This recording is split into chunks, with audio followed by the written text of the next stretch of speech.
santé, c'est un monde qui est en train d'évoluer très très vite. Ce qui est sûr, c'est que dans la pratique quotidienne, plus que la demande de progrès, vous avez une demande de qualité de soins et une demande de résultats qui est une pression qui augmente de plus en plus. D'avoir des interventions qui sont plus rapides, qui sont plus sûres, avec des meilleurs résultats. Cette crise, qui est encore la nôtre, nous montre et nous a montré, est un révélateur du fait que cette santé, nous devons la changer, nous devons la transformer. Et on a encore un énorme champ d'investigation qui est devant nous et que l'on va devoir explorer dans les années qui viennent.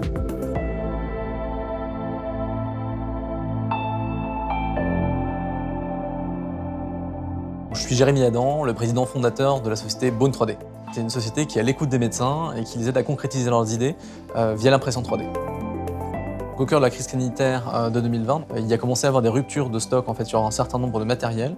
Et du coup, ça a été le top départ pour créer la plus grande plateforme d'impression 3D du monde. C'est une usine de 60 machines qui sont dans le cloître de l'hôpital Cochin.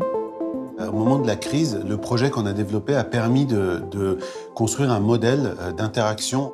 On a pu construire une sorte de lieu de rencontre entre des soignants de l'assistance publique qui font partie du plus grand groupe hospitalier d'Europe et puis des ingénieurs qui ont des réponses.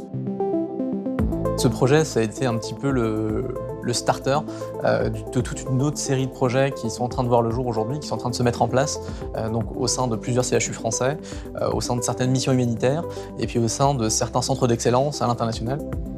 Je m'appelle Stéphane Gaillard, je suis neurochirurgien et je travaille avec Bone 3D pour développer des simulateurs de chirurgie.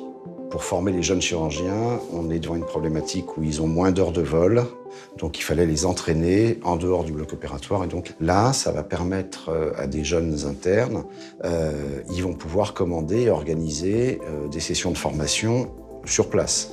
Donc simplifier l'accès est aussi un progrès. Je suis Delphine Anton, directrice générale du groupe Tuan, spécialiste des dispositifs médicaux.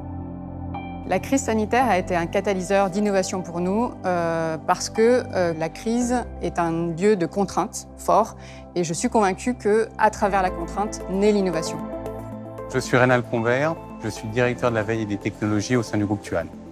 Quand on a vu arriver la catastrophe sanitaire en Chine début 2020, on s'est tout de suite mis en ordre de bataille pour fabriquer des masques avec les éléments que nous avions. Nous avions fabriqué des masques FFP2 dans le cadre du plan de prévention de la grippe H1N1 d'il y a une dizaine d'années. Donc on avait déjà un certain nombre de connaissances, tant sur le mode de fonctionnement des masques que sur leur mode de contrôle. On a mis sur le marché entre le début du mois de mars 2020 et puis maintenant 4 masques qui ont comme point commun d'avoir utilisé les savoir-faire de l'entreprise. L'innovation à travers les masques de sport, c'est une innovation qu'on a voulu très vite. On a développé cette production dans un temps très court parce qu'on a voulu contribuer à l'écriture du cahier des charges, c'est ce qu'on a fait, et on a réalisé cette gamme dédiée aux sportifs.